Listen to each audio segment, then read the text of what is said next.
हमें अतिरिक्त जानकारी ये भी मिली कि गोल्डन टेम्पल के ऊपर वो भारी तादाद में ड्रोन और मिसाइल से हमला करेगा। অপারেশন সিঁদুরের পর পাকিস্তানের টার্গেট ছিল অমৃতসরের স্বর্ণ মন্দির। এমনই বিস্ফোরক তথ্য প্রকাশ্যে আনলেন major general Kartik C Seshadri. তিনি জানান, ভারতের হামলার জবাবে পাকিস্তানের হামলা করার মতো নির্দিষ্ট কোনো টার্গেট ছিল না।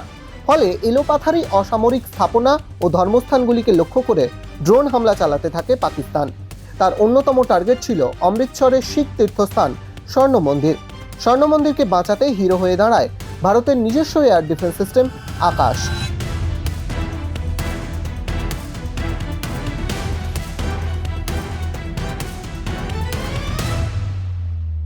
গোটা অমৃতসর শহরকে এয়ার ডিফেন্স কবজে মুড়ে ফেলা হয়েছিল বলেও জানান মেজর শেষাদ্রি। সেই ঘটনার গায়ে কাঁটা দেওয়া বর্ণনা শুনুন তার মুখ থেকেই। हमने केवल आतंकवादी और आतंकी ठिकानों को नाश किया, इसके अतिरिक्त किसी को कोई भी नुकसान नहीं पहुंचाया।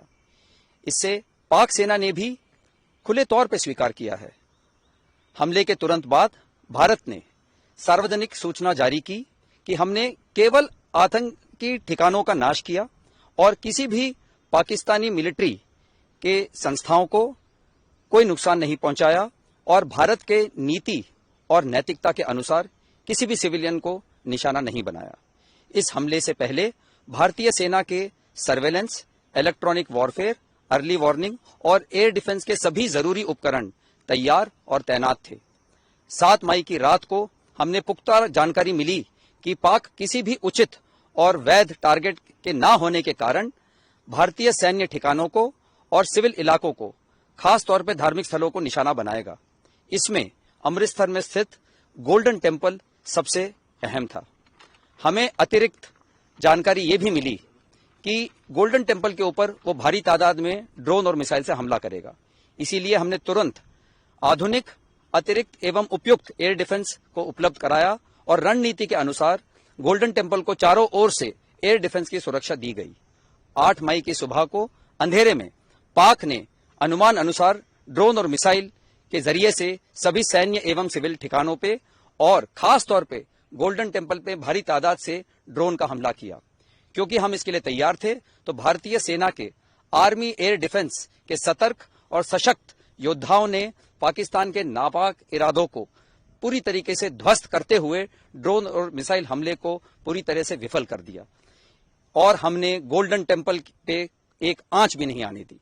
कुछ kamikaze drones surface to surface और एयर टू सरफेस मिसाइल्स जो कि डायरेक्टली गोल्डन टेम्पल के लिए वहां से लॉन्च की गई थी। लगभग 3 दिन तक they tried to damage our airbases and military installations. Success नहीं मिलने पर इन्होंने यही कामिकाजी ड्रोन्स और रॉकेट्स को सिविल एरियाज, गुरुद्वारा साहिब और रिलीजियस एरियाज को भी टारगेट किया।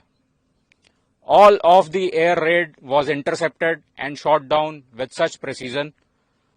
Moreover, civil population ने भी हमारा कभी साथ नहीं छोड़ा।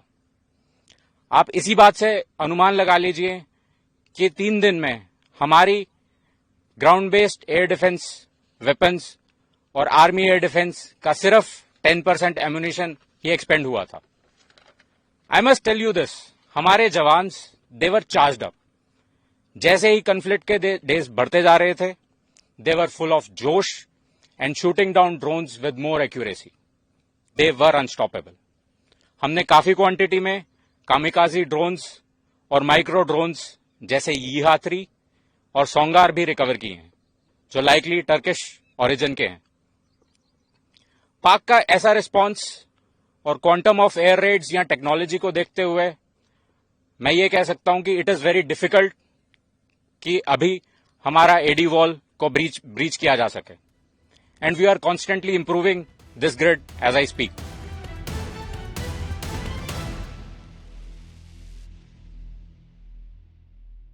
ডাউনলোড করুন এই সময় অ্যাপ iOS ও অ্যান্ড্রয়েডের জন্য।